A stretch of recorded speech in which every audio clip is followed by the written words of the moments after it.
definitely the mistakes that we've made in the past is having Ferraris that we drive like Hondas. The goal has and always will be to replicate the experience that our store staff provide in store online. We have 122 stores in Australia, 3 in New Zealand, with more opening this year.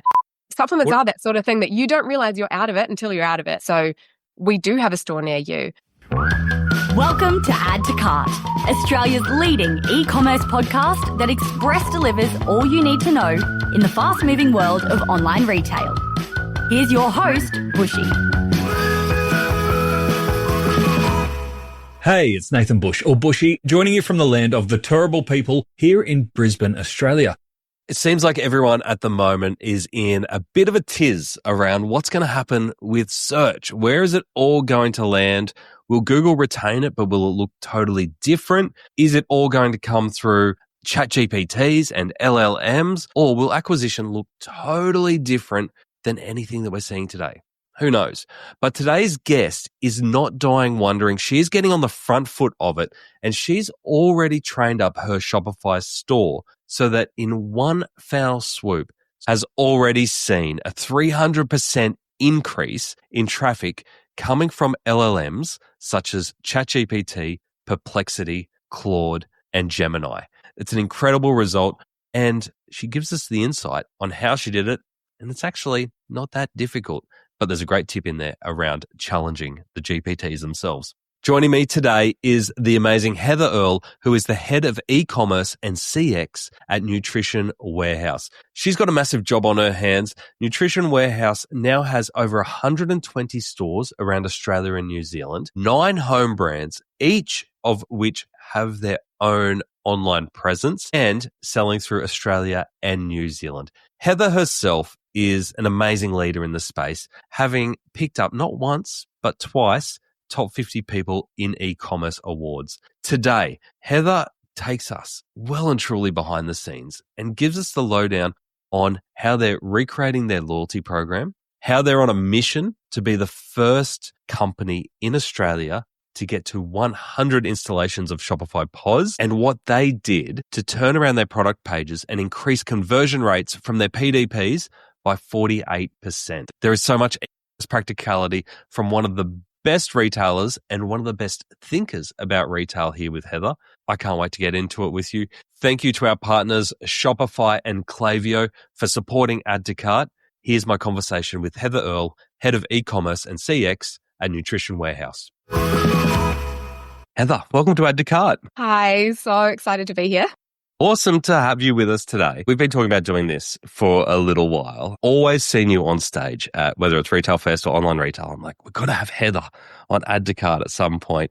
But it was a recent newsletter that I sent. It was actually after Online Retailer. And I was like, I'm just like, it was a great event. It's always a great event. Always like see it as one of the pinnacle events in e-commerce. But I was just a little bit around like the urgency around AI and the changing landscape. And I was like, I don't think retailers are really taking it seriously. And then you came back to me straight away, which was awesome. And you were like, hold on, did you see my talk? And, you know, all the things that we're changing in response to that. You felt like there was a sense of urgency around the changing landscape. I really do. Yeah, I do. And I think that, not just my talk, but I felt like a couple of the ones I sat in on, I was like, I feel like some people are starting to really take this seriously and starting to implement some really cool stuff. So yeah, I felt like we really needed to talk about some of that. Love it. I love it. So we're going to dive into that today. But first, I want to hear the Heather story. So tell us around, Heather, how you ended up in the role that you did leading e-commerce for Nutrition Warehouse. Yeah, cool. I've been with Nutrition Warehouse Group for almost 4 years now, with a quick maternity leave break for 11 months in 2023.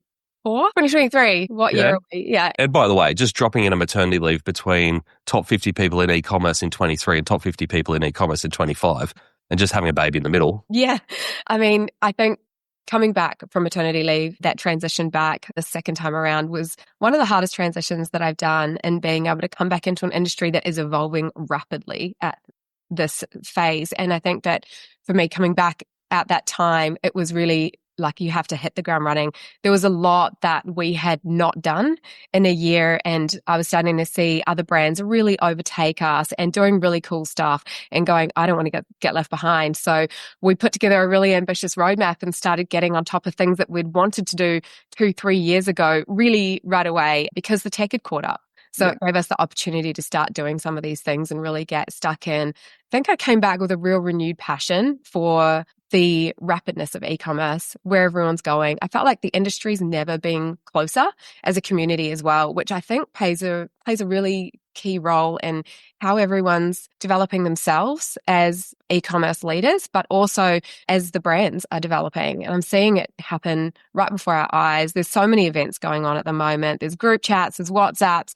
Everyone's looking at what everyone else is doing and sharing ideas like never before. And I think that really helped with me coming back, transitioning back into the role, back into the industry, and seeing how quickly we can move now and that everyone else is wanting to move at the same pace. It's really nice. Yeah, I feel you. I think if we didn't have this post-COVID, it feels like we went through the post-COVID thing. We had the COVID high, the COVID slump, and now with all the changes in tech, especially around AI, it feels like there's a renewed energy. It's like, oh, we've been waiting for something to really shake this up, and now it's here. And that's why I'm excited for our chat today, because I know you've got big plans around this. Yeah. When you came back and you said that you had a look around and you felt like you were falling behind, Nutrition Warehouse is a big omni-channel business, right? So I think you got, 120 stores, 9 home brands, multiple sites. When you come back and feel like you're falling behind, who are you comparing yourself to?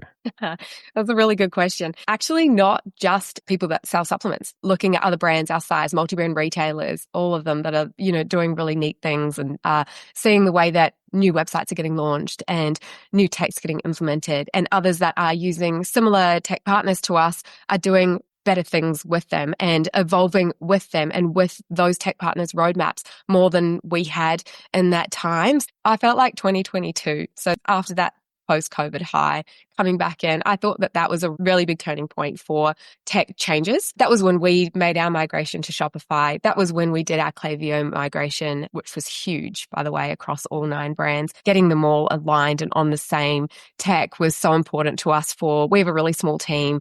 We work really quickly, having to do a lot and handle a lot. So being able to have more consolidated email and sites was, really, really crucial for us. But 2022 was when I felt like everyone was, what do we need to do? How do we do it?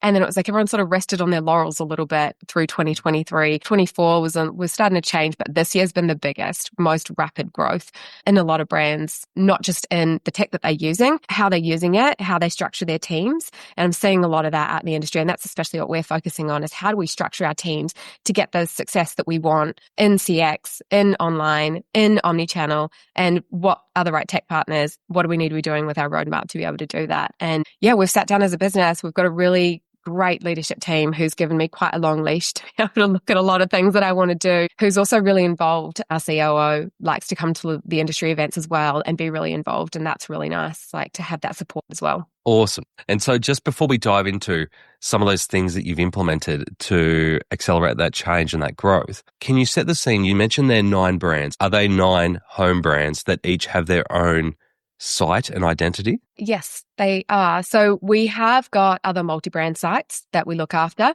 but mostly they are our private labels. They all have a D2C site, mostly to support Nutrition Warehouse, mostly to support their brand identity, brand trust. But yes, they all need managing. They all have campaigns. They all have structures, product launches. It all needs managing. Yeah. And are you selling into anywhere other than Australia? Are you into New Zealand as well? Yes, into New Zealand as well. So the first time our home brands hit New Zealand shores was when we launched there in September last year. We launched our website as well as our first store in Manukau in Auckland. It's a huge store. It's like nothing New Zealand's ever had in the supplement space. And our founder and CEO, that's always been his goal, is to have the biggest and best ranges and feel like when you walk into that store, and you really do, every single one of our Nutrition Warehouse stores, you walk into them and you get that real sense that, oh, this is a whole world that I could be a part of. And it's more than just somewhere to go buy subs, but you feel our culture, our values, our culture is everything. And so feeling that the minute that you walk into the stores, and it's every store you go into, it's the same feeling. I feel you've done a good job in replicating that online as well.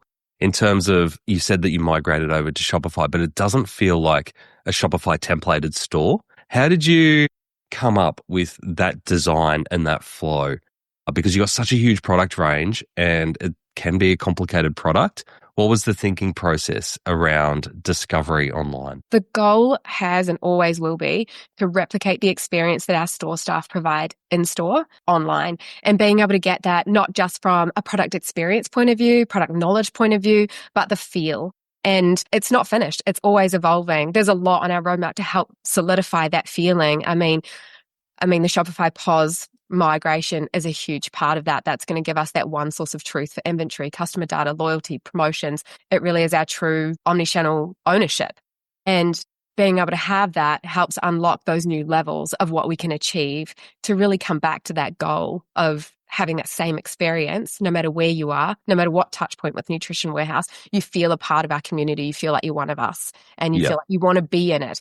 Obviously, like, our customers are cyclical. They're buying our products when they're in their training journey. But if they slip off the journey, if they hop off that bandwagon and stop going to the gym or start working out or, stop prioritizing their health, they stop being customers. So, like, the biggest thing that you're going to see, like, out of our roadmap is going to be, how are we planning on keeping customers going? How do we keep them wanting to be, and this is our whole tagline now, is to be built for life, not just, built for a certain session or a certain gig they're training for, whether that's a marathon, high rocks, whatever it is.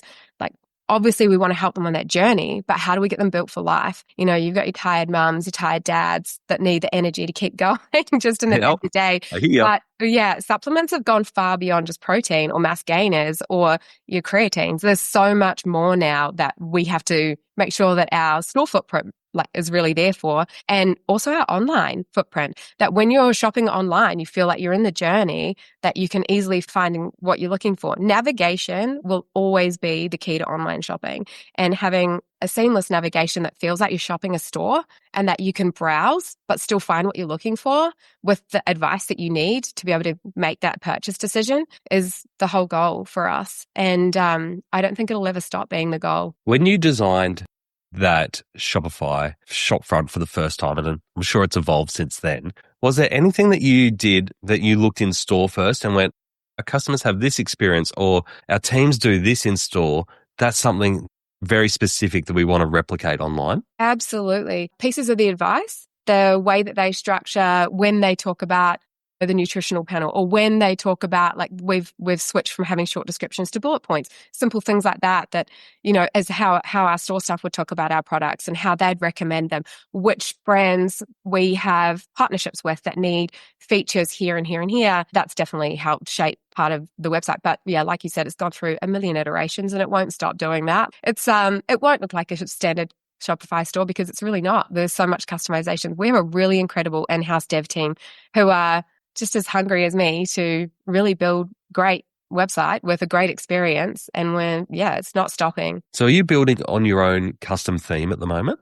Yes. Yeah, beautiful. Okay. And that's managed in-house? Yes, it is. Okay, great. Yeah. Is there any fear from you around, obviously Horizon's come out and it's got all the AI built into it. Is there any fear around that customization could handcuff you? Not yet. No, not yet. I was lucky enough to get to go to one of the Editions rollouts and got to see Horizons in its full depth and see everything else that Shopify had been doing that I wasn't aware of right away, which is really great. I don't know how I slept on knowledge base for so long, but we'll get back to that, I'm sure. But yeah, knowledge base and being able to fully build out your site, really for LLM, like that was... yeah, so many people slept on that. And knowledge base, while we're here, for those who might not know about it. Yeah, sure. Shopify knowledge base. So I don't know when it first got launched, but I didn't find out till the latest editions rollout that we still hadn't done it to completion. It was still just feeding off the current site FAQs. But essentially, it helps build out some of the JSON LD with basically telling our site exactly how our customers or how LLMs need to shop like a customer. So going, this is a product, this is a review, this is what we want to tell you about our returns policy, this is what we want to tell you about everything else that we're doing, how you can shop with us, what we want to show you, what the policies are, anything else that could be a barrier to entry, anything that could feed the LLM searches.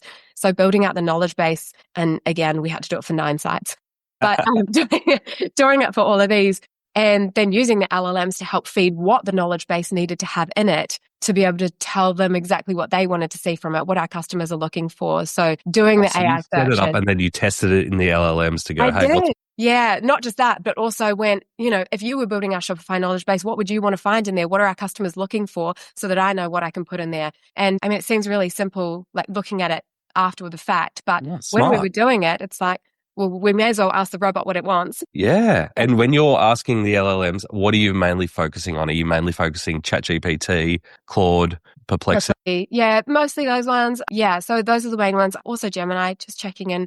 Because, I mean, there's still a lot of people that are using Gemini, people that are on an Android phone now. Gemini's built in. My Samsung has got Gemini as like an automatic feature now. So I think making sure that we're checking in with all of them, and then also asking them, what do you think your other LLM friends want to see? And they each build off each other, which has been really good. That's actually been quite insightful. So that's very cool. Yeah, really helpful. I don't think like you're alone in sleeping on that at all on the knowledge base, because no, when I was in the room, there was no one doing it. None of the other brands that were there. We were all sitting there looking at each other like, why aren't we doing this? Yeah. Shopify only really made noise about it with that Horizons edition. Yeah, they really did. And yeah, now that it's built out, we can definitely see the impact. That's cool. Are you getting much traffic now from your LLMs? Oh, yeah, absolutely. We've had a huge increase in our traffic in LLMs. We had about it was over 300% surge in ChatGPT traffic in the last 6 months. Wow. But since Knowledge Base has been doing it, we're seeing gradually every week we can see it. But yeah, finding out exactly what our customers are looking for, being able to use the LLMs to find that out. I mean, it's quite a simple way of doing it. Finding out exactly that the majority of the searches that lead to conversion on our site are finishing in near me. So they're going, I'm looking for this product, or help me with this journey. I'm looking for, or I'm trying to get into running. I'm going to need this, or what do I need? And how do I get this near me? And they all seem to finish in a bit of a near me.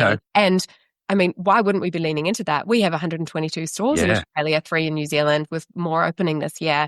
And we're not slowing down in the store space. So we do have a store near you. One of our founders' goals is to be within 20 kilometers of every Australian, right? We want to be where our customers are. And I mean, that feels old school retail to a lot of people, but to us, I think that visibility of the store near the gym, that they've got to get out of the house to go to the gym, it makes a lot of sense, and it works for us, and it builds that community, it builds that values, it keeps, our customers feeling a part of something as well. But having that near me at the end of our search made me go, gosh, customers are wanting to shop a store online. So we reworked our collections pages to be able to filter by a store. So you write from a collection level, you can shop the store near you. You can go, hey, I'm in Melbourne City today. If I wanted to go to the Melbourne City store and I knew I was going to click and collect because I don't have time to go to the store, browse, have a chat with my store staff, my local legend in store that day, it's really being able to go online, filter the collection by Melbourne City, only see the products that are available there. We still do MSL. So all our stores have fairly different stock based on what their customers are looking for in that region. And we give that power to our store managers, both a blessing and a curse, I guess.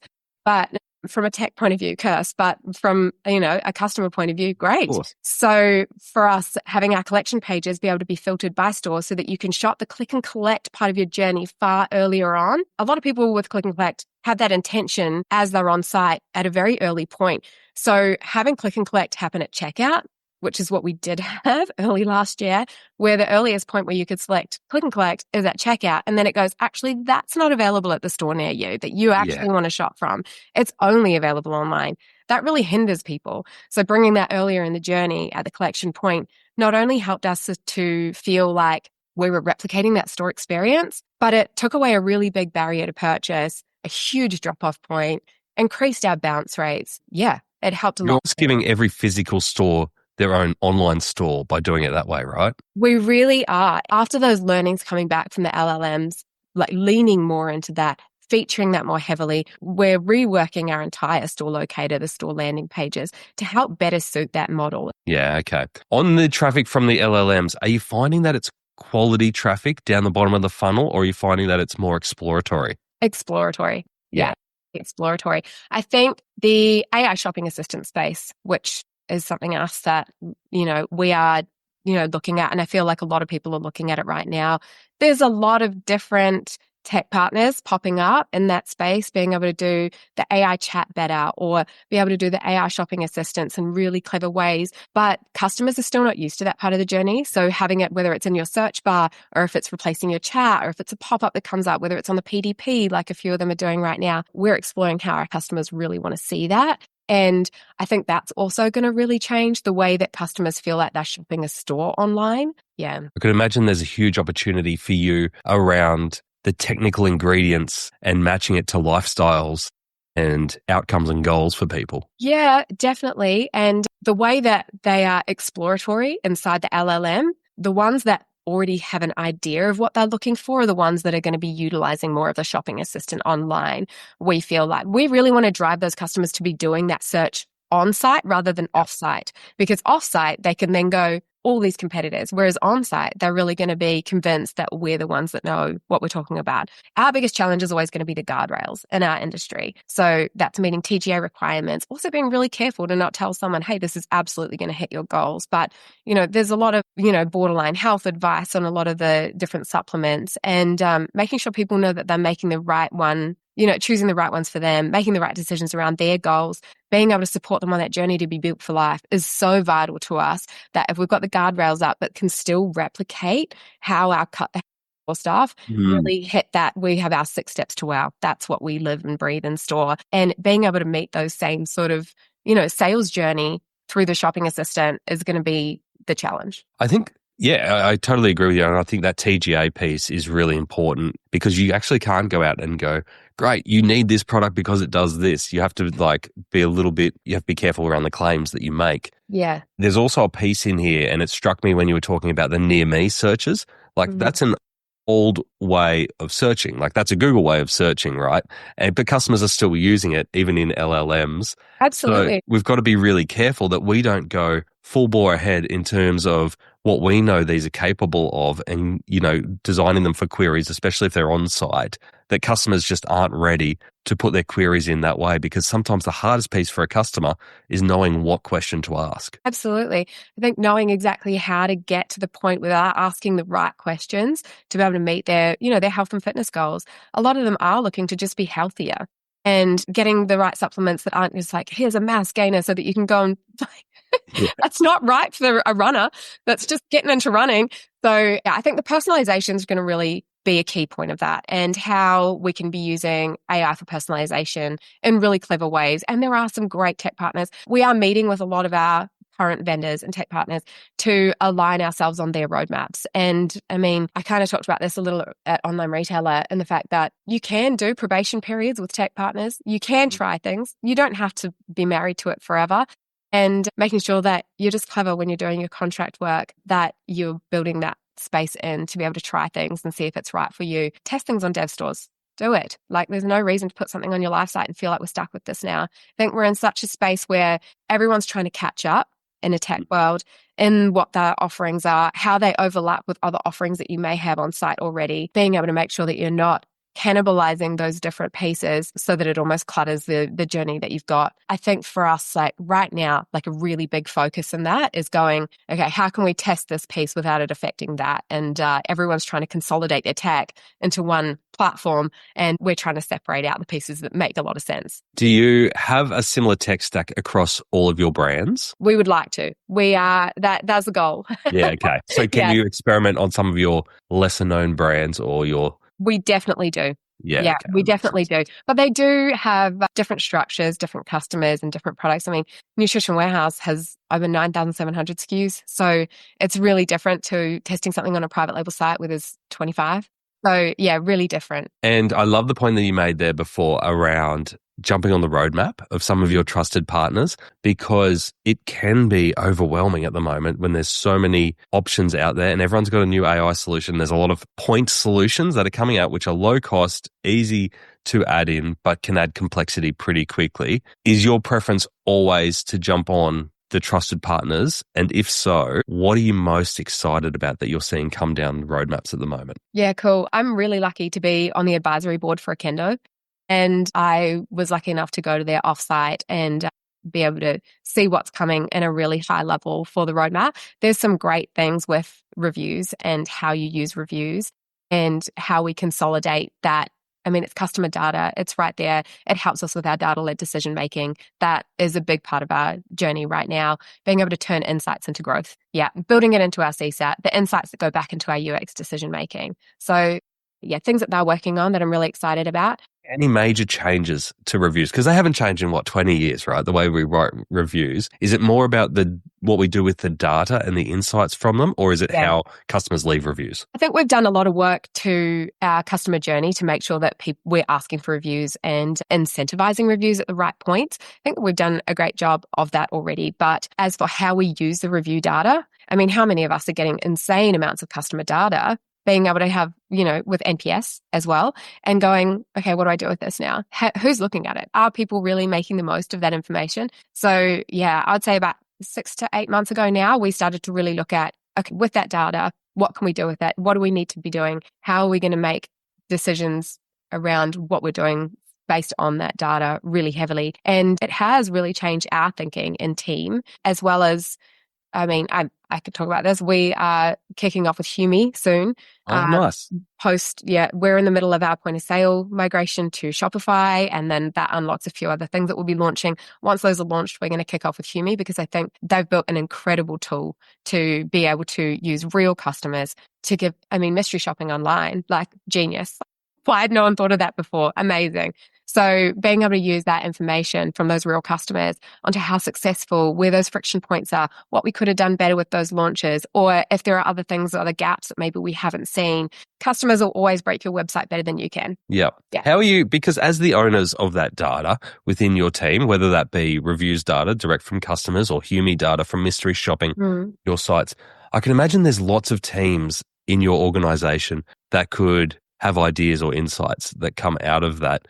How are you sharing the right information at the right time to other teams, whether that be your in-store team, whether that be your marketing teams, to make sure that it gets out there? I think everyone thinks that we have a much bigger team than we do. But no, we have a really close leadership team. We work really closely with our retail leaders as well. And we have an incredible group of area performance coaches that feed back store information, and being able to share that information with each other, especially in your post-peak periods, checking in with them, going, what worked, what didn't, what can we do better? What's the feedback from the store staff who are actually serving the customers? Where were the friction points? Where were the overwhelm?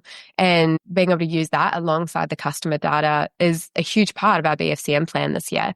Awesome. Yeah. Okay.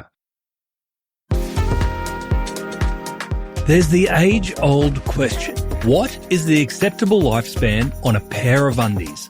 Well, luckily for step 1, they no longer have to guess. In fact, they will probably be able to spot a pair of old undies before their customers can. Klaviyo has helped Step 1, a $70 million ASX listed business, understand and action their customer data with more personalised recommendations based on the individual, targeted discounting to avoid margin erosion, and even help them monitor the growth in international customers to know the right time to expand. Last year alone, Step 1 attributed 53% Klaviyo year-on-year growth with an ROI of 65 times. I mean, if you can get those results while in comfy undies, you're really winning the game of life. To explore how Klaviyo can grow your e-commerce business and see more case studies like this, visit klaviyo.com/au.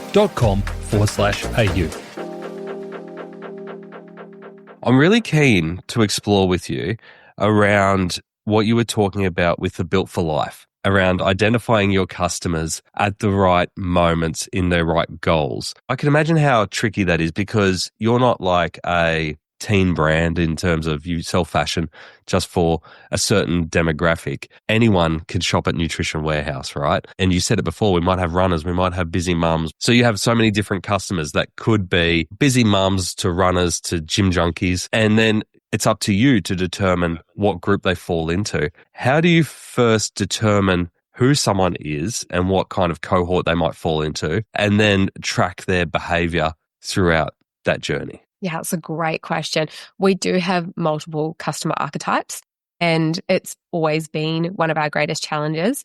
Our marketing team have done a great job of doing a lot of market research a few years ago before we did our full store refurbishments, which is still being rolled out, and not just into how they shop, but who they are. Building that personalization really early in the journey is going to be a key part of the new loyalty program. Incentivizing around customer profiling. When you asked before about what are some exciting things from tech partners and their roadmaps that we're working really closely on, one of the biggest things that we're working on is full personalization and recommendations based on the customer profiling that happens in a loyalty. It can happen in a single visit. And that sort of speed in the segmentation of which customers see what, get what, are targeted when and how is one of the most exciting things happening in e-commerce to me. Being able to bring that into a single site visit so that you can join the loyalty program, free to join, no barrier to entry, join the loyalty program, fill out your customer profile, immediately get some points under your belt, and then have a look into just a single one of our categories and be immediately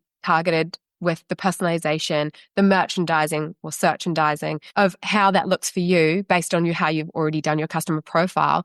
Then your recommendation bars or you might also likes fit what you've just told us about yourself. So yeah, I mean, there's a lot still to come in that space. I feel like we've done an okay job of being able to utilize it from, customer surveys, post-purchase surveys, and NPS data, and then being able to filter that into their next purchase personalization. But again, it's still quite rudimentary, but what's coming in this space is going to be very game changing. And I'm really excited to be one of the brands on the forefront of how we're working with our tech partner on, getting this new rollout. The personalization is vital for our customers because, like we said, we can't have a runner getting mass gainers and we can't have someone bulking get a fat burner. Like, it just doesn't make sense. Yeah. Do you try and segment or cohort people into bodybuilders, runners, whatever it is? Or do you prefer to kind of try and allow the tools to give a one-on-one personalized recommendation for them? Yeah, we work with Constructor for our search and merch. So we are already doing some merchandising. So if a customer is searching for a mass gainer, we're going to show them aligned products. So we are already working a little bit in that space. But as for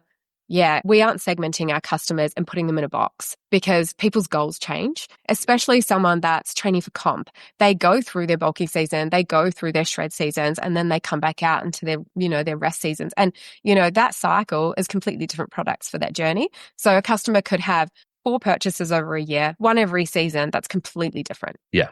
Yeah. And given that it is a repeat purchase for a lot of people, like I got frustrated this morning because I forgot that my protein was out. And I was like, because I always have my same smoothie every morning with scuba protein. I was like, oh no, it's bottom of the bag. And it's that habit thing, isn't it? It's like, so I could see that you would have some great data on customers in habits and when they might be dropping off those habits. Are you able to identify churn points really quickly? Yes.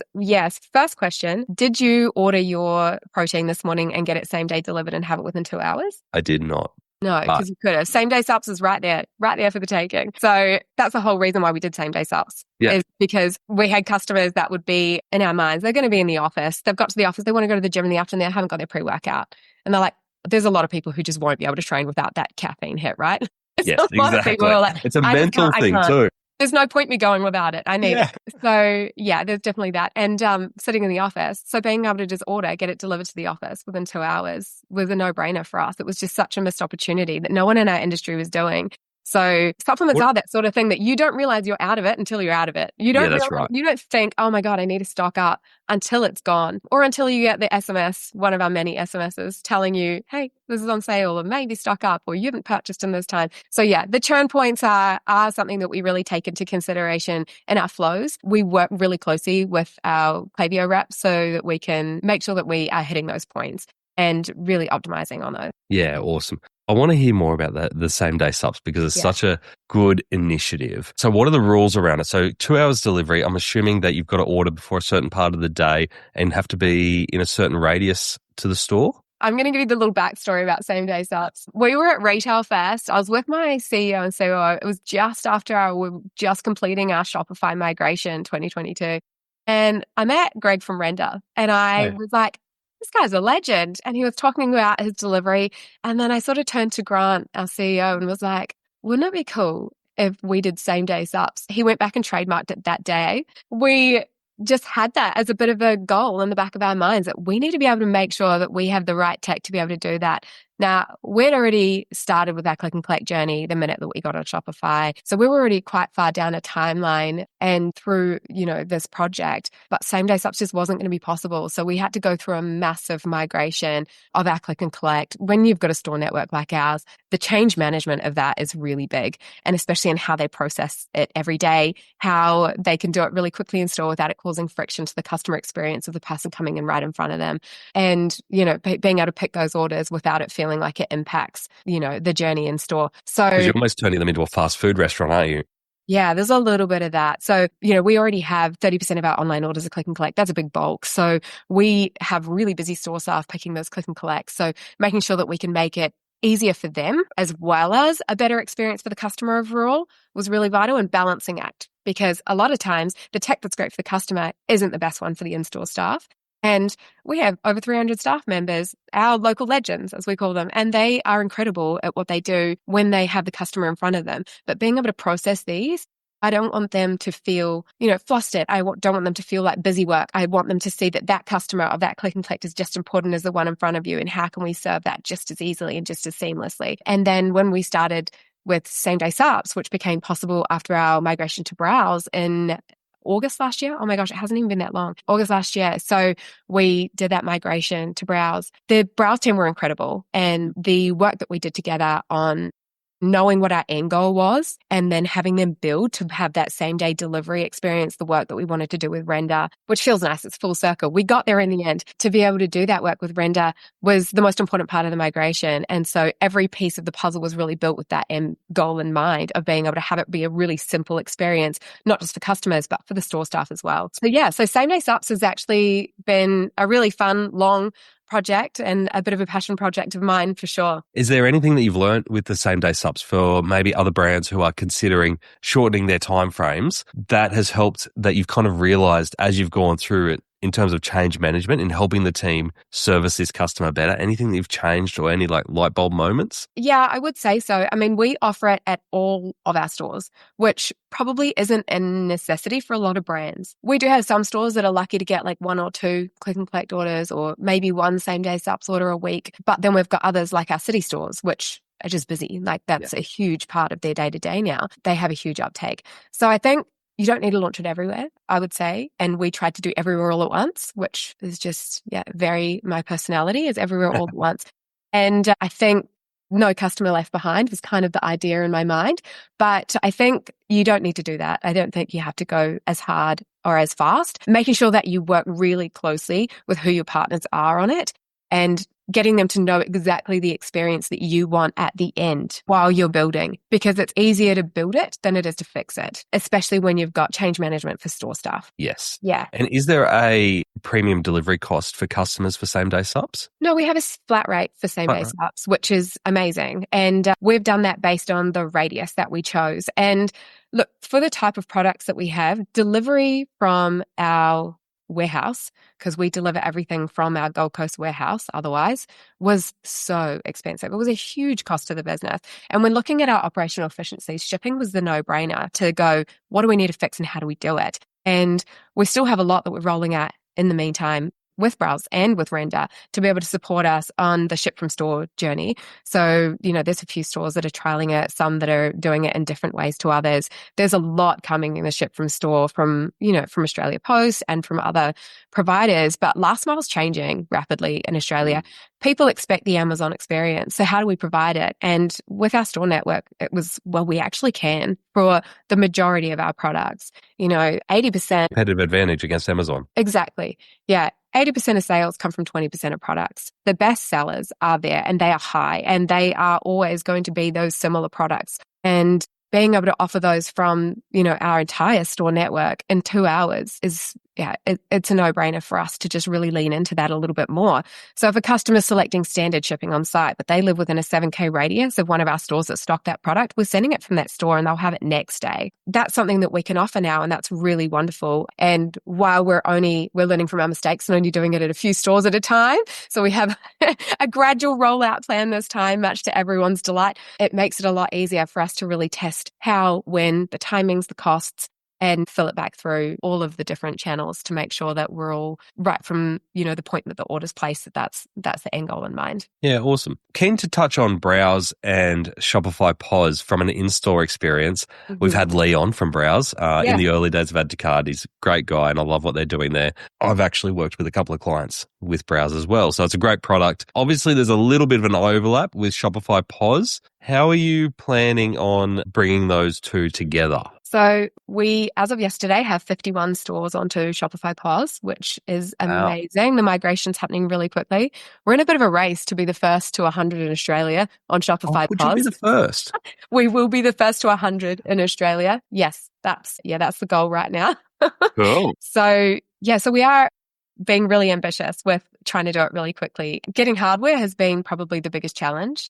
Getting them all set up, ready for the stores, and then getting them out to the entire store network, as well as the training piece has been really challenging. We've partnered with Make Retail on some of the processes, which has been really great. The team there has been incredible on helping now that we've brought them on board. We have built a lot of custom tiles. In-house dev team, as I mentioned, incredible insight into exactly how our customers and how our store staff like to use things. And so building those custom tiles for things like staff purchases, big one. And then specific group discounts. We have PT programs and things like that we run in store and having them work really seamlessly right from point of sale. A lot of the discounting and bundling is really great, but the click and collect piece, there is some overlap. The Browse clienteling app is really great. At the moment, we're still using the Shopify online orders tile and customizing that a little bit to make it really easy for the urgency and prioritization. I'm working with Lee right now on a bit of a countdown timer for how that order's been sitting there waiting so that the store staff can see which ones they've got to get out the fastest, which will be really cool to be able to have for staff to be able to very quickly glance at it, go, right, I need to pick that one. Yeah. If they've got a really busy store that day and they can only free themselves for a couple of minutes to get onto them, then at least they're still meeting those KPIs. Yeah. That's awesome.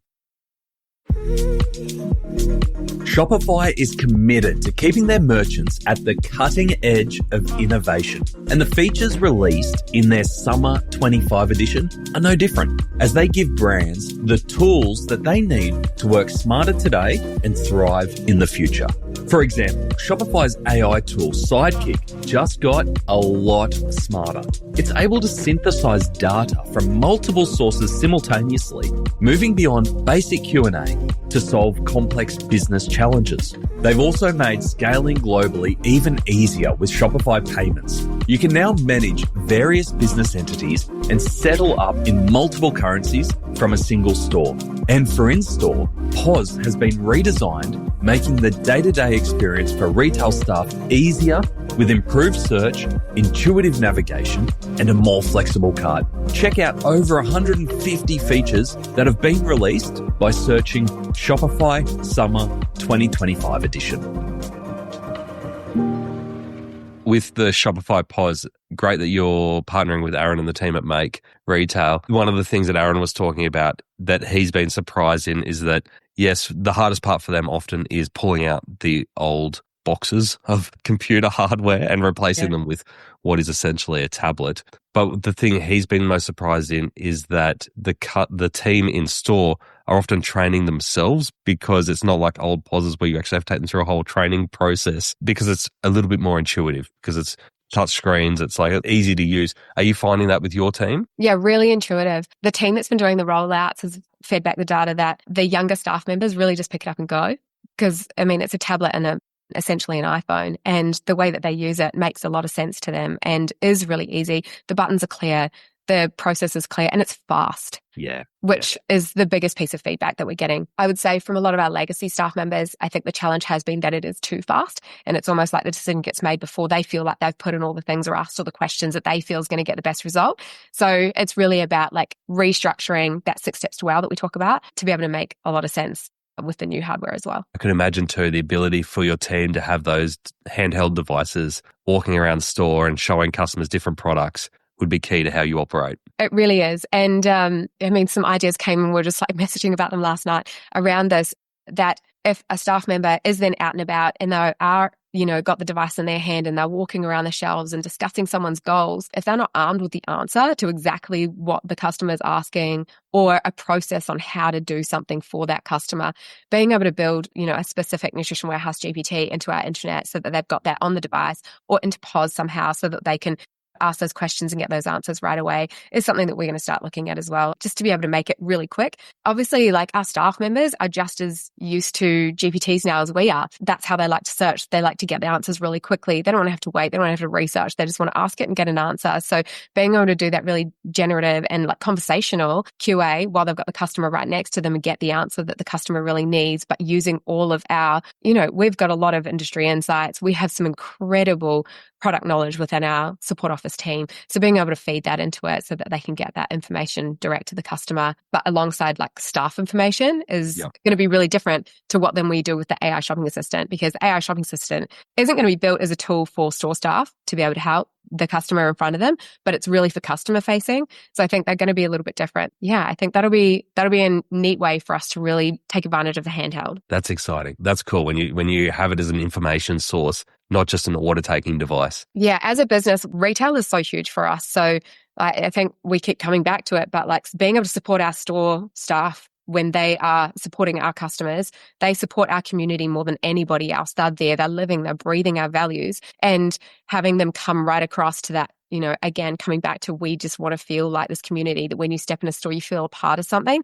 So being able to have that really seamless discussion when you're in like front facing with those customers and with, with our team members. Yeah, I think that's going to be incredible to be able to do. Very cool. I'm keen to just explore a little bit around how you get trust and authority in your space, because where my head's at is you're this massive retailer. You stock so many SKUs, you have your own products as well, and you're up against other brands who might be smaller, but very much more niche. And then, so if you're a warehouse type model, so say a Bunnings or a Hair House, and I'd kind of put you in the same category, how do you get customers who are really passionate about you and what you do when you compare it to kind of the founder-led D2C brands? Yeah, like I love this question so much. We put a lot of energy into that. And it was something that really drew me to Nutrition Warehouse was the energy, time, and effort that they put into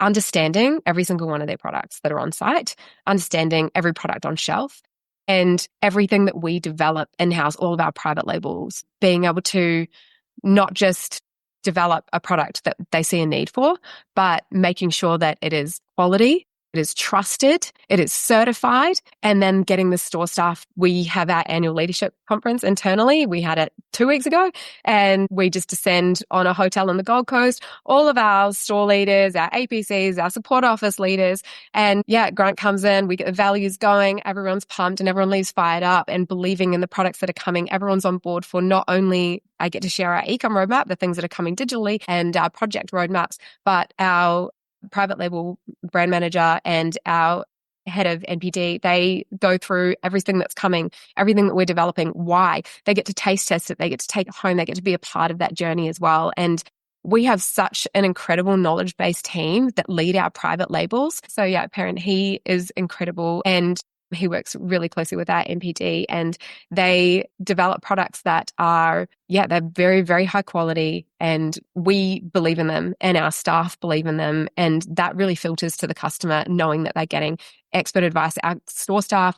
And then we try to link that back online all the time is how knowledgeable we are about those products. So we are the experts on these products, on these ingredients, and being able to answer any questions as to why you would need that, what that can do for you, how it interacts with the other supplements you might be taking. A lot of our store staff are they are experts in what they do. They are PTs. They've lived and breathed this lifestyle for so long. They are nutritionists or they're studying, and they have this background knowledge that helps feed their excitement, and they live and breathe this in such a way that they understand the products and they learn. We have great training modules from our NPD through our intranet that we take all of our store staff through. I love watching them because I feel like I'm still learning about this industry quite heavily. I've learned so much, but it's just so rapidly evolving in the ingredients and the compounds and what you can be doing and what you can make into a product and what you can't. I think that that's always going to be such a as fast as e-com's evolving, so are our product groups. And what we offer and being able to lean in with our suppliers, learn about their products, learn about what they're doing, why they're making that and who it's for, and being able to relay that to all of our store staff. Our staff have really great relationships with our suppliers, and it really comes like top down, like our leadership have that relationship and build it really closely and lean in. We love the products that are on our shelves. We love the products that are online. And we taste test them in-house. We, talk about them. They are a part of our core values. Yeah. So it's almost the best of both worlds there, because you've got this amazing buying power and relationships with suppliers that you can curate the best products as soon as they come off the line and that they're available. But you've also got your own private label brands where you can develop exactly what your customers want. Yeah, not just what they want, but also what our staff want, because our staff are our customers. We hire our customers, and you get a lot of passion when you do that. Yeah, I love it. All right, Heather, I know that your roadmap must be full. You seem to be the type not to waste a day. Tell us what's on your roadmap for the next 12 months. What are your priorities? Yeah, priorities are finishing off this POS migration and making sure that we take full advantage of everything that unlocks for us. So yeah, making sure that we take full advantage of it. Any piece of tech that we implement, we want to make sure that we're using it to its full capacity. And I think that's one of our biggest learnings. It's definitely the mistakes that we've made in the past, is having Ferraris that we drive like Hondas and not taking full advantage of every single feature of some really great pieces of tech that have been in our arsenal in the past. And so now we won't bring it on unless we feel like the entire team has buy-in on that piece of tech. Everybody understands exactly what their part to play is. We have team members sitting around and discussing the pieces of tech that we have and what we're using, what we're not using, how we could be using it better. Is there something that could replace this piece of it? That's conversations that we love to have. I mean, progress is our pre-workout at Nutrition Warehouse. It is. We feed off it. It's great. And it definitely helps us as a team to all be as hungry as each other and having these really great conversations around what's coming and how we can make the most of it. Our roadmap really stems from point of sale as almost the heart of it. It's been something that we've waited on for a long time to be able to get, like I said before, like that real omni-channel source of truth for inventory specifically. We have our loyalty program waiting in the wings. It's sitting there. It's ready to go. As soon as we've got point of sale finished rollout, that's going to be the next big piece that hits for us. The NW Active Rewards, I'm really excited about it. It's definitely the one that I'm the most passionate about. I think that it brings back the part that we have focused on for so long, which is the community aspect of it. If I look back as to what's always made Nutrition Warehouse successful, it is not just the size of our stores and the feeling of our stores, it is the community of it and how we stay competitive and how we stay keeping customers on that cycle of that journey to be in the purchase cycle, to be built for life, is by supporting every single part of their journey. And our new NW Active Rewards program is designed to completely do that. So rewarding our customers, not just for shopping, because getting them to shop is a key point as well, but getting them to shop again. We're going to be rewarding them for being active. That's awesome. Yeah, I'm really excited. So yeah, we're really putting the active back into my active rewards, and it's very, very exciting to be able to offer these incredible new integrations, to be able to reward them for that, reward them for staying on the journey, reward them for hitting their goals, for coming to events, for participating in events, whether that's, High Rocks or you're running or, CrossFit Games or comp. So being able to reward them for hitting their goals and reward them for staying on track.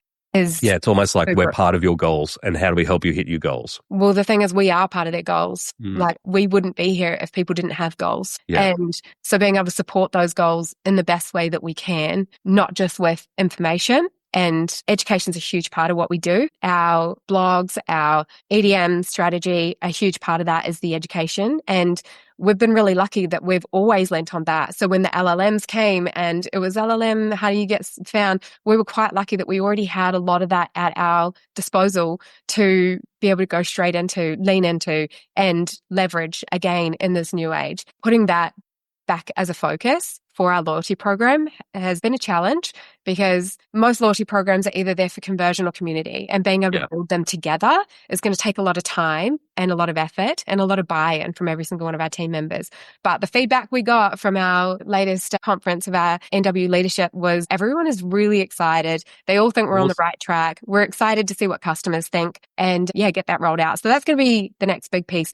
But there are so many little pieces of the projects that are the ones that are going to have the biggest impact. Yes, loyalty will. Yes, loyalty will change the way that we do our campaigns, predictive campaigns and predictive promotions, being able to use a lot more AI-based learnings and data-driven decision-making around promotions and campaigns as well. Loyalty would give us back that. But definitely the upskilling in AI in every single part of our tech. Obviously, when I'm talking AI here, I'm talking more the generative, like the machine-based learning has been what we've really lent on actually for a lot of the tech partners that we've chosen in the past are the ones that were already machine-based learning, and that was how they were built. If they weren't do the heavy lifting. Exactly. But if they weren't built on that and now they're scrambling to get into this generative AI space, I can see a lot more of a struggle, a lot more of a longer timeline than the ones that were already sort of doing that. We were lucky to make a few shifts early on that, I say luck, but a lot of, contemplation, decision-making, meetings, phone calls, discovery went into that to be able to scope out exactly what we thought we would need in the future. And having that capability to now be able to go, right, we can upskill, we can add onto this, we can leverage these really great tools that we already have in new ways. Being able to be a part of the advisory boards and see what's coming next for the constructors and the Akendos has been a bit of a game changer for me personally to be able to help make some of the decisions and bring that information back to the team, get their feedback, work as a group and go, what are we actually going to make the most of? Will our customers actually use that? Has been something we've said about 100 times in the last 2 weeks with a lot of the things that are coming out right now. And just going back to talking about, the AI shopping assistant piece, which we've wanted for a little while. I mean, I feel in a way that we're going really far back to Mr. Clippy from Microsoft and re-leveraging him with our mascot, Mr. Sippy. So Mr. Sippy, it's going to be a bit of a Ask Mr. Sippy Anything. We're really excited. He's going to be featured in a really big way in a lot of our marketing moving forward. He's never gone anywhere. He's always been everyone's favorite person to see at an expo. Mr. Sippy, look out. Yeah. Are you ever going to get in the Mr. Sippy costume? Are you going to be dragged into that? Look, I may or may not have already been in the costume, but Mr. Sippy goes ballerina. If you see Mr. Sippy doing pirouettes, you'll know who's in the costume. But there's quite a few things that are sitting in the roadmap from a CRO perspective as well. A lot of shifts in there. So we're going to be working with the Shopify professional services to get some insights on the changes that we've made. I mean, it's been almost 12 months since our last big PDP redesign. Obviously, we're still doing lots of little structures. The AI shopping assistant piece is feeding onto the PDP, making sure that they're in the right places for how customers use them. A lot of things are still coming out in a desktop model when you get them from your tech partners. They're like, here's how it looks. And we're like, but on mobile, they all stack and PDPs are so vital. Every little part of a PDP needs to be tested and made sure. It's been our biggest success and our biggest failure is PDP placements in the past. About 12 months ago, we did a big deep dive into our PDPs and had a look at not just our PDP, but our full journey analysis where we're using Content Square to really look at those big drop-off points, big areas of opportunity, grab those insights, and then work as a group to have a look at each little piece of the puzzle, test them, build it out, redo the UI based on real customer data that tells us exactly how our personal customers, not our competitors' customers, not other people in the market that are winning awards on their customer journey. No, our customers, how they like to shop, where they want that information, bringing it all the way back to how our stores talk about our products, how they sell a product, and then how we build that into the PDP has been super successful for us. Were there any surprising outcomes on that PDP change, like that you found out through that testing that you're like, oh, I would never have guessed that our customers want that? Oh my gosh, absolutely. Look, I thought that shopping by brand would have been the most important thing in our industry. It is not. It just doesn't seem to be. So a lot of multi-brand retailers, you'll see that there's a brand logo and you can head back to that brand and shop other things from that brand. Quite high up on a PDP. Our customers don't really do that. That was not getting any clicks. That wasn't getting any hit. That was just not worthwhile for us. It's down the page now. Trust factor placements. Yeah. Yep. the changes that we made in those were quite a massive opportunity for us. We saw in the zoning analysis tools that we found that where our trust factors sat on the page, they don't need to be as high up. They can move around. Sticky add to cart. Why didn't we think of that sooner? Like that was something that, 12 months ago when we implemented that, our PDP redesign resulted in a 48% lift in conversion rates from PDP. Huge. And, it took a lot of effort and a really talented group of people in-house to be able to, care a lot and move things around and spend a lot of time analyzing how customers shop those pages. And PDPs are vital. And if you're not nailing your PDP, then you're not nailing the journey, because customers spend more hopper time on a PDP than they do a collection page in our industry for sure. Yeah. Well, that's great tips. Thank you so much. One thing that I want to pick your brain on before we let you go, Heather, we talked a lot about you advising and following the roadmaps of some of your bigger tech partners. But what I also love about you is that you aren't afraid to take a shot with emerging tech as well. I saw that you posted that you are one of the first retailers who partnered with Mateship, which I think is really cool. Can you just give our listeners just a 2-second version of what Mateship does and why you're excited about that? Yeah, sure. So that actually, I was sitting having a wine with Carla from Profit Peak when I caught up with Jackson from Mateship. And there are no reasons not to do it. There just aren't. Those guys are doing incredible work, getting out to the community and really looking at how customers need to be served at a last mile. And it's actually a no-brainer for a customer to be in a building and then get a notification that someone else in your building's had this and you can order from them today and get free shipping. And why wouldn't you? It really is a nice prompt. It's an extra digital channel that didn't exist before Mateship, and a new way to be able to reach customers that we may not have, or ones that hadn't thought about that they needed to reorder their protein, Nathan, because they were running out. And then you get that prompt going, hey, someone in your building has ordered this. You probably need to stock up too. Seeing what they're ordering in Mateship. So it's an app where you can see what people in your building are ordering and what's trending, and almost like an extra little nudge at, hey, you should probably get some creatine too, because everybody should be taking it. So, yeah. I'm really interested to see where it goes, because my mind's just spinning in terms of people like you to kind of go, all right, cool. Well, if I can identify other people who are taking subs, then surely there might be other runners in the building that if I want to go for a run at night, maybe I can actually make a couple of friends to go for a run together. Yeah, or they're ordering something you've been hesitant to try and you see it and you're just like, okay, well, at least someone in my building's getting that. If it's someone I know, I can ask them about it. But I think it just, again, it's community marketing in a really new way. And it's a really clever way to use tech. And I was, when I sat down with him, they are so passionate, those guys. They've got some really great ideas, some that I really can't talk about, that we are excited to kick off. We've been bouncing ideas between each other for a couple of weeks now, Jackson and I, about a few things that we want to partner on. And I think that, it's a really exciting one to try. I think you wouldn't be working in e-commerce if you didn't love trial and error. That's right. You are at the forefront of an industry at all times in e-commerce. And I come from more of a marketing background, and I niche down into e-commerce because I love the fast-paced progression. I love being able to try things and be in an industry where not only are we working together closer than ever, but also we're all trying new things. We're at the forefront and it's exciting. Well, I think you were doing such a marvelous job at staying at the forefront and leading a business forward, especially from an omni-channel perspective, where there are often 1,000 excuses of why you can't do things. It seems like you're knocking down a lot of those barriers and bringing everyone on the journey with you. But you're also such an amazing partner in the ecosystem of Australian e-commerce, in that you give everyone credit, you help everyone build their ideas, and you celebrate when it goes well. So I think you should be really proud of that, and you play a really critical role. So thank you for joining us today, Heather. Thanks, Nath. I feel like the community's really benefited from you as well. And I think you've done such an incredible job of bringing the e-commerce community closer and sharing the learnings and sharing the wins, and also sharing the downfalls and helping each other learn from each other's mistakes. And like you, I just want everyone to win. And, and it feels really good having everyone, wanting to do better in e-commerce, because it drives all of us to do better. Does indeed. Yeah. Thanks for joining us on Add to Cart. Thanks so much for having me.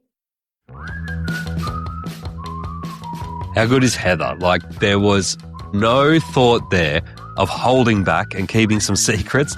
She was willing to share everything, because At the end of the day, it all comes down to execution, and you can tell that Heather and her team are executors. They are putting everything into action and staying ahead of the game. I may have stitched her up slightly though, because I told her that I wouldn't tell anyone about her previous career as a ballerina, and I kind of snuck it in there with Mississippi, but there it is. Sorry. So many practical tips and big thinking in there, but I took away 3 things that I want to share with you that you can take away and implement in your business. Number 1, that Shopify knowledge base. Are you across it? Have you trained it up? Heather actually gave us a playbook there for how to use this. So if you haven't already, go in to the Shopify knowledge base and train it up on how to find all the information that it's after.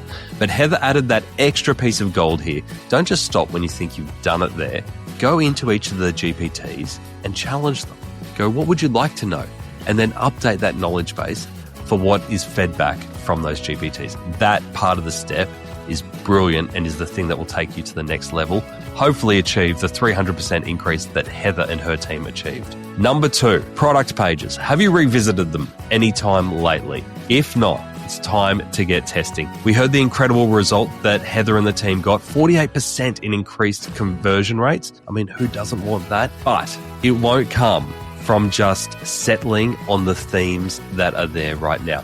You need to create a product page that's relevant for your customers and for your product. That might mean shuffling things around, might mean adding new features, might mean changing how products are shown. Heather and the team used Content Square as her way to get insights and to test what's on her product page. Make sure you are using a tool and you're getting constant insights and updating that page, because that can often be the forgotten page that we need to be paying more attention to get those conversion rate increases. And the third thing from Heather, and she does this all the time, is to pick your partners and to stay on their roadmap.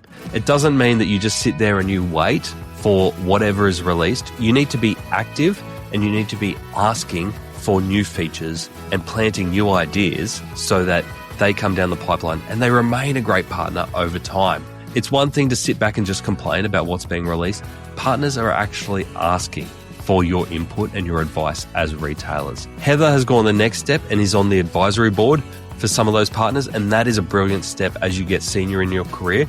But at the very least, make sure you keep lodging in. Be that little pest, be that annoying ear, because they actually love it. They love hearing about new features, even if they can't implement them straight away. That was a really great practical dive from Heather on what is a fairly complicated product and a complicated business model, and I'm so appreciative that she took us through that.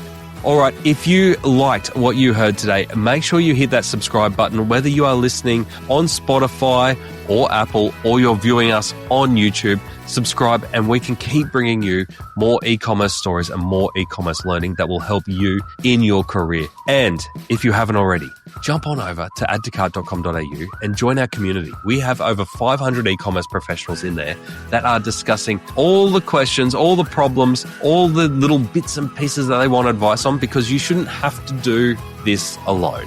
It's a free community. Come and join us, ask your questions, and you never know who you'll connect with and those little bits of advice that might take you in a whole new direction. All right, see you next time. Thanks again for listening, and until next time, keep those customers adding to cart.